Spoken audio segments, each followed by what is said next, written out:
Hi student, GIT का online class में आप लोग का स्वागत है। और आज के क्लास में जानने वाले हैं इनपुट क्रेडिट मैकेनिज्म के बारे में, और सेकंड सीखने वाले हैं इनपुट टैक्स क्रेडिट सेटअप के बारे में। तो चलिए इसके बारे में क्या बताया जा रहा है, क्या समझाया जा रहा है, थोड़ा समझते हैं। तो यहाँ पे सभी लोग ध्यान देंगे, अभी पढ़ लेते हैं तो समझा रहे हैं। कहा जा रहा आईटीसी का सीमलेस फ्लो जीएसटी का बेसिक फीचर्स है, जिसके अंतर्गत आईटीसी का फ्लो मैन्युफैक्चरर से कंज्यूमर की ओर होता है, क्योंकि लास्ट मंथ की रिटर्न भरने के बाद शेष बची हुई आईटीसी करंट मंथ की आईटीसी को पहले ऐड किया जाता है और फिर उसे करंट मंथ की टैक्स लायबिलिटी के साथ एडजस्ट किया जाता है। अगर आईटीसी टैक्स लायबिलिटी से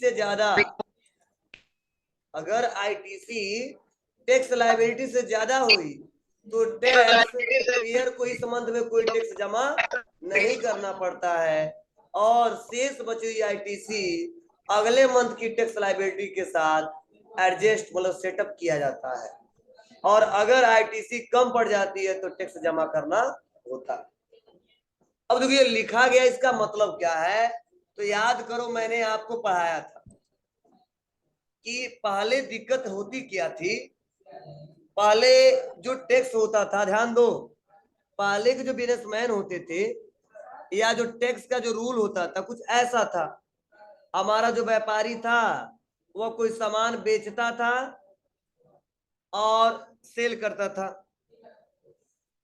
तो सेल करने के बाद से टैक्स ले लेता था। मान लो 10 रुपया लिया और 100 रुपये का बेचा, फिर से क्या करता था, इसको जोड़ के 10 रुपया यह और 100 रुपया यह 110 रुपये में बेच देता था।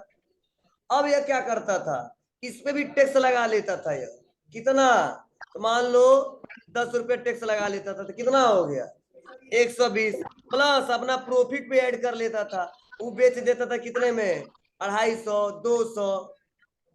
मतलब दिक्कत होती क्या थी, क्योंकि यह टैक्स के ऊपर टैक्स लेते थे, या इनसे ले लेते थे, या इनसे ले लेते थे, और या इनसे ले लेते थे। दिक्कत यह था, और ऐसा क्यों होता था, क्योंकि ये जो टैक्स इसको देते थे ना, इनका बेनिफिट ये नहीं ले पाते थे, और जब यह टैक्स इनको देते थे ये इनका बेनिफिट नहीं ले पाते थे, और यह जो टैक्स इनको देते थे ये इनका बेनिफिट नहीं ले पाते थे।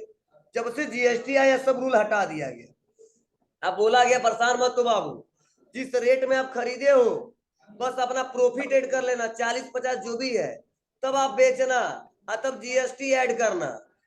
ना कि 100 रुपये में खरीदे और 10 रुपये टैक्स लगा, 110 रुपया हुआ, और 110 रुपये के बाद से आप फिर से जोड़ लो 40 रुपया, वह हो गया 150, तब जीएसटी लगाओ।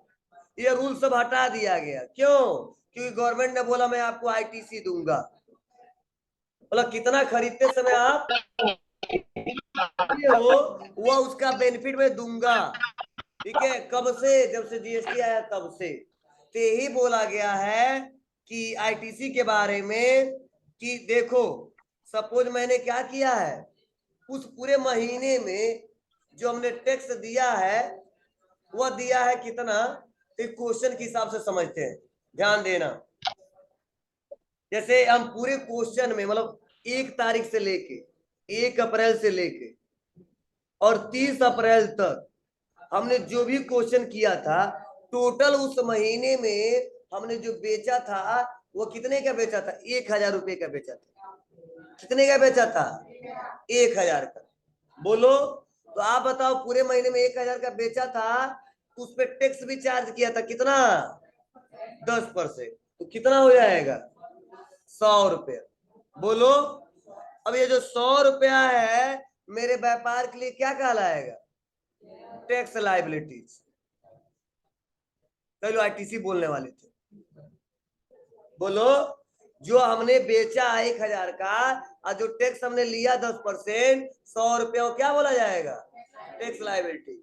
चलो उसी महीने में 1 तारीख से लेके 30 तारीख तक हमने खरीदा था कितने रुपए का, 500 रुपए का, और कितना टैक्स दिया, 10%, तो कितना हो जाएगा? 50 रुपया। तो यह जो पैसा होगा क्या होगा? आईटीसी होगा।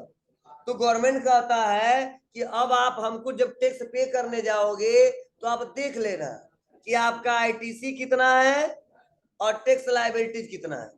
तो आप बताओ आईटीसी कितना है? 50। टैक्स लायबिलिटीज कितना है? तो आप बताओ जीएसटी पे कैसे करते हैं? जीएसटी पे equal tax liability minus ITC. तो आप बताओ माइनस करोगे तो 100 माइनस 50 कितना आ गया? 50। तो आप बताओ उस महीने में टैक्स देना होगा कि नहीं देना होगा? देना होगा। लेकिन अगर सेम इसके उल्टा हो जाता है तब, अगर मान लो आईटीसी हमारा था कितना? 100 रुपया, और उस महीने में टोटल टैक्स लिया कितना? 50 रुपया। तो आप बताओ 50 रुपया माइनस में जाएगा ना जी? बोलो। अब यह पैसा आप बताओ, यह पैसा माइनस में जा रहा किसका पैसा है? हमारा। हमने ज्यादा दे दिया है। कितना ज्यादा दे दिया है? 50 रुपया। तो गवर्नमेंट कहता परेशान मत होना, फिर अगले महीने भी तो सेल करोगे, ऐसा तो नहीं अपना व्यापार बंद करके चले जाओगे। तो मान लो फिर से अगले महीने में आया और 1 तारीख से लेके 1 मई से लेके और 30 मई तक फिर से व्यापार किया, और उसने टोटल उस महीने में खरीदा भी था कुछ, और खरीदते समय ठीक है उन्होंने फिर से 50 रुपए दे दिया था। तो 50-50 कितना हो गया? 100 जुड़ जाता है। यही बोला जाता है अगले महीने में आईटीसी क्या हो जाता है? जुड़ जाता है। टोटल कितना हुआ? 100। उस पूरे महीने में जब बेचा था टोटल कितने का? ज्यादा बेचा था, और ले लिया था कितना? 500 रुपया। क्या लिया था? टैक्स लिया था। तो आप बताओ पिछले महीने के 50 जो बचा था और इस महीने का 50 टोटल जोड़ के कितना हो गया था आईटीसी? 100। फिर से फार्मूला लगाएंगे, 500 माइनस 100 कितना आएगा? 400। फिर से अगले महीने कितना देना हमको? 400। तो जब गवर्नमेंट का पैसा ज्यादा होता है तो तुरंत उसी महीने में उनको पे कर देना होता है। अगर नहीं पे करते तुरंत नोटिस भेजेगा, और नोटिस नहीं, नोटिस भेजेगा इससे पहले तो आपको देखिए फाइन देना पड़ेगा 1 दिन का 50 रुपया, और जब नहीं जमा करो तो नोटिस भेजेगा। गवर्नमेंट का तो हमारा जब ज्यादा हो तो उसी महीने में पे कर देना, जब आपका ज्यादा हो तो हर महीने क्या किया जाएगा? एडजस्ट किया जाएगा। इसे ही बोलते हैं आईटीसी, मतलब इनपुट टैक्स क्रेडिट मैकेनिज्म। क्या बोलते हैं? Input tax credit mechanism. तो यही देखो इसके बारे में पढ़ाया जा रहा है, समझाया जा रहा है। अब समझो, पढ़ो, समझ में आएगा कि आईटीसी का सिमलेस फ्लो जीएसटी का बेसिक फीचर्स है, जिसके अंतर्गत आईटीसी का फ्लो कहां तक जाता है? मैन्युफैक्चरर से कंज्यूमर की ओर होता है, क्योंकि लास्ट मंथ की रिटर्न भरने के बाद शेष बची हुई आईटीसी और करंट मंथ की आईटीसी को पहले ऐड किया जाता है और फिर उसे करंट मंथ की टैक्स लायबिलिटी के साथ एडजस्ट किया जाता है। अगर आईटीसी टैक्स लायबिलिटी से ज्यादा हुई तो टैक्स पेयर को उस मंथ में कोई टैक्स जमा नहीं करना होगा, और शेष बची हुई आईटीसी अगले मंथ की टैक्स लायबिलिटी के साथ एडजस्ट हो जाएगा। लेकिन आप बताओ 50 बचा था, उस महीने में अगले महीने में हम 1 रुपए खरीदे नहीं थे तो 50 ही रहेगा ना जी। लेकिन खरीद लिया और तो 50 और बढ़ गया तो टोटल 50-50 कितना हो जाएगा? 100। तो ऐसा मत समझना कि जो पिछले मंथ का बचा है वही अगले मंथ में एडजस्ट करेंगे, नहीं।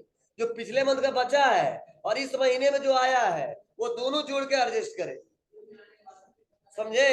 और यही बोला गया है कि आईटीसी अगले मंथ की टैक्स लायबिलिटी के साथ सेटअप किया जाता है, और अगर आईटीसी कम पड़ जाती तो टैक्स जमा करना पड़ता है। अभी नहीं समझ आया? बोलो एक बार और। तो जानते हो तो समझते रह जाओ। देखो मजाक बोल रहा है, अच्छा ठीक है, तो दूसरा कोई बोलेगा नहीं बताएंगे, तुम बोले बता देंगे। सिंपल सा मतलब है कि सपोज हमने व्यापार किया है और कौन सा मंथ चल रहा है? अप्रैल चल रहा है। तो पूरे अप्रैल में टोटल हमने जो खरीदारी किया था, कई जगह से माल मंगवाया था, हमने टोटल जो खरीदारी किया था 1 लाख रुपए का खरीदारी किया। कितने का? 1 लाख। और खरीदते समय जो 1 लाख रुपए का हमने खरीदा था ना, उस पे हमने टैक्स दे दिया था 10,000। कितना दे दिया था? 10,000। तो आप बताओ 1 लाख रुपए का जो सामान उन्होंने खरीदा है, तो कोई जरूरी 1 लाख का जो सामान करे उसी महीने बेच देंगे? अरे कस्टमर आएगा तो बेच भी सकते हैं, नहीं आएगा तो 2-3 महीने बेचेंगे। आप बताओ, एक बार जब दुकान खोलते हैं या सामान मंगवाते थे डेली एक पीस बेच देते, फिर एक पीस मंगवाते हैं क्या? नहीं ना, हम 100-200 एक ही बार मंगवा लेते हैं। तो जब खरीदे तो ज्यादा अमाउंट का खरीदते हैं ना जी, तो बेचते हैं तो थोड़ी थोड़ा थोड़ा करके ज्यादा अमाउंट आता है। तो मान लो उस महीने में टोटल खरीदा 1 लाख रुपए और टैक्स दिया कितना? 10,000। फिर से अब गवर्नमेंट का था कोई बात नहीं, मैं जान गया कि आपका आईटीसी आपके नाम से कितना है? 10,000। वो हम पे क्लेम करोगे कब? जब रिटर्न भरोगे तब, जब हमको टैक्स पे करने जाओगे तब। फिर से अब गवर्नमेंट कहता है कोई बात नहीं, अब देख लो उस महीने में कितना बेची हो और कितना लिए हो, क्या टैक्स। तो मान लो उस महीने में टोटल बेचते बेचते गया था, तो बेचा था 50,000। कितने का बेचा था? 50,000 का। अब उसपे हमने टैक्स लिया तो 5,000 ही लिया था। तो आप बताओ उस महीने में टोटल दिया कितना? 10,000। और लिया कितना था? 5,000। तो गवर्नमेंट कहता कोई बात नहीं, उनको बता दो कितना दिए थे और कितना लिए थे। तो वही जब फार्मूला लगाएंगे जीएसटी पे equal tax liability minus ITC, तो क्या होगा? 5,000 माइनस 10,000, बोलो, माइनस 5,000 प्लस 5,000 पैसा हमारा ही गवर्नमेंट पे है। अब गवर्नमेंट कहता बाबू वो पैसा तो रिटर्न करेंगे नहीं, वो अगले महीने फिर से व्यापार को चलाओगे ना, फिर से सामान बेचोगे कि नहीं बेचोगे? बेचोगे, फिर से वही सामान अगले महीने में बेचेगा। अब मान लो उस महीने में खरीदे नहीं या खरीद भी लिए, उससे मतलब नहीं है। मान लो सामान जो पड़ा हो तो क्यों खरीदेंगे? जब बेच लेंगे तो खरीदेंगे, ठीक है। तो अगले महीने जब बेचा तो टोटल हमने 1 लाख रुपए का बेच दिया। अब उस महीने में टोटल हमने ले लिया 12,000 टैक्स। अब बताओ, टैक्स ले लिया 12,000 और आरटीसी हमारा पिछले महीने में कितना पड़ा था? 5,000। तो गवर्नमेंट का था बाबू पता लो, तो अब फिर से आप फार्मूला लगाओ उस महीने में जो रिटर्न भरोगे, फिर से जीएसटी पे equal tax liability minus RTC. अब इस समय टैक्स लायबिलिटी कितना है? 12,000। पिछले महीने का कितना है? 5,000। तो माइनस करो कितना बचेगा? 7,000। वो 7,000 किसको देना पड़ेगा? गवर्नमेंट को। लेकिन अगर मान लो उस महीने में कुछ खरीदा था और टैक्स दिया था, तो मान लो उस महीने में 50,000 और खरीदा था और 5,000 और टैक्स दे दिया था, तो पिछले महीने का 5,000, इस महीने का 5,000, टोटल कितना हुआ? 10,000। फिर भी टैक्स लायबिलिटी कितना लिया हमने? मतलब कितना पड़ा हुआ है? 12,000। तो 12,000 माइनस 10,000 कितना देना होगा? बस। आपको जरूरी नहीं कि हमेशा बराबर आ जाएगा, कई बार ऐसा 3-4 महीने में छूटता होता है, धीरे धीरे धीरे बड़े बड़े व्यापारी करोड़ों का सामान मंगा लेते हैं और साल भर रूप करता है, लेकिन कटेगा साल भर, फिर हर महीने को बताना पड़ेगा कि सर इतने का खरीदा था और इतने का बेचा हो, इतने का बेचा हो, इतने का बेचा हो। गवर्नमेंट समझता जाएगा और अल्लाह का फाइनल समझे। ऐसे बोलते हैं आईटीसी और इनपुट टैक्स क्रेडिट करें। अभी नहीं समझ आया? चलो अब काम करें तो समझना। तो अब देखो आगे बढ़ते हैं और नेक्स्ट अगला देखो क्या बताया जा रहा है। जब कोई डीलर किसी पे नीचे आते हैं और यहाँ पे देखो सेटअप बताया जा रहा है कि इनपुट टैक्स क्रेडिट सेटअप मतलब अब बताओ ये पैसा हम क्लेम करेंगे तो किससे किससे करेंगे, ये भी तो रूल समझना पड़ेगा। तो जीएसटी का टाइप का रूल पढ़ाया था ना, कितने टाइप? 2 type, 4 type. कौन कौन से? सीजीएसटी, एजीएसटी, आईजीएसटी और यूटीजीएसटी। यही बोला गया है कि इनपुट टैक्स क्रेडिट सेटअप में सभी local means intra state transaction का प्रभाव किस पे पड़ता है? सीजीएसटी और एसजीएसटी पे पड़ता है। और सभी इंटर स्टेट ट्रांजैक्शन का प्रभाव किस पे पड़ता है? आईजीएसटी पे पड़ता है। और एक रजिस्टर्ड डीलर की टैक्स लायबिलिटी को निम्नलिखित क्रम में सेटअप किया जाता है। अब आप बताओ ये जो सेंट्रल टैक्स होता है वो किसका होता है? मतलब सीजीएसटी होता है किसका होता है? सेंट्रल गवर्नमेंट का। मतलब ये आईटीसी किससे लेंगे हम लोग? यस किससे लेंगे? और आई किससे लेंगे? मतलब ये भी सेंट्रल गवर्नमेंट से। यूटी केंद्र शासित प्रदेश में लागू होता है। मतलब अब जैसे सेटअप यही बोला गया सेंट्रल टैक्स, तो बताया जा रहा है कि setup against liability CGST and IGST in the order, मतलब मतलब जो CGST होता है और यह GST होता है वह वसूला किसके दायरे जाता है? Central government. तो जाहिर सी बात है क्लेम भी तो करेंगे तो यही तो देगा हमको।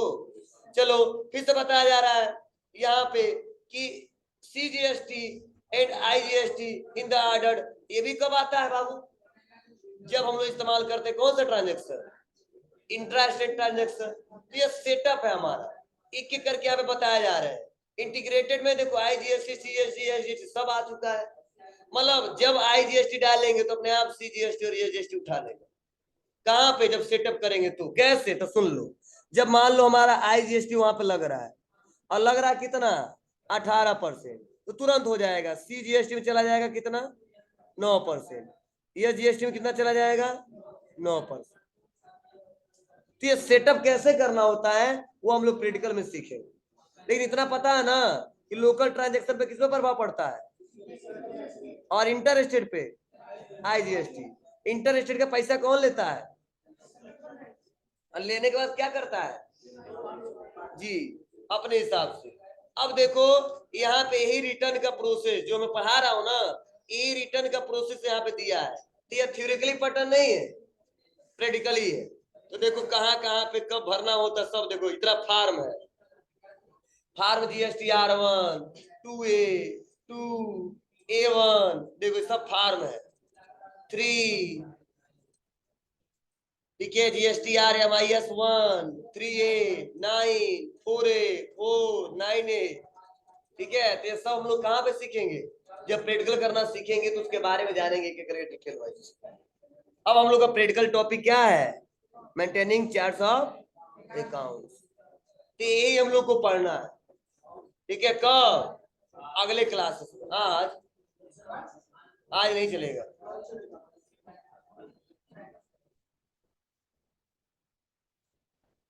नहीं बाबू, आप लोग मंथली भी पे कर सकते हो, क्वार्टरली भी पे कर सकते हो। रूल हमने पढ़ाया था आपको कि रेगुलर मंथली भी दे सकता है, क्वार्टरली भी दे सकता है, एक महीने हर महीने दे सकता है, 3 महीने पे एक बार दे सकता है। कंपोजिशन 3 महीने एक बार देगा बस, डेली नहीं देते हैं लोग। वे रूल बनाए गए, हम समझाने के लिए ऐसे इजी भाषा में समझाया मैंने।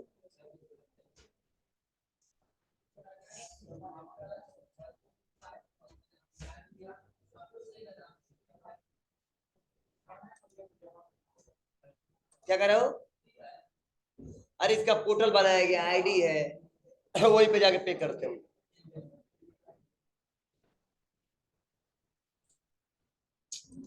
क्या क्लियर करें उसको? देखो बार बार एक ही पॉइंट में बता रहा हूं आपको। मैं बोल रहा हूं ना, जो रेगुलर डीलर हो, अगर ऐसा व्यापारी है जो भी सेल करेगा, वह टैक्स जो देगा गवर्नमेंट को, वह मंथली भी दे सकता है, हर महीने दे सकता है, क्वार्टरली हर 3 महीने पे एक बार दे सकता है। तो एक महीने में जितना उन्होंने दिया है और एक महीने में जितना उन्होंने लिया है, वो एडजस्ट करके जितना बचेगा दे देंगे। और 3 महीने में जितना दिया है वह जोड़ लेंगे, और 3 महीने में जितना लिया वह जोड़ लेंगे, माइनस करो, जितना बचेगा गवर्नमेंट को दे देंगे। सिंपल रूल है। कंपोजिशन के लिए सेम वही रूल है कि 3 महीने पे कितना उन्होंने दिया है और 3 महीने में कितना लिया है, माइनस करो, जितना बचेगा गवर्नमेंट को पे कर देंगे। सिंपल रूल है, इसका बहुत ज्यादा दिमाग लगाना है नहीं आप लोग को। क्लियर हुआ? देखते क्या बोल रहा है।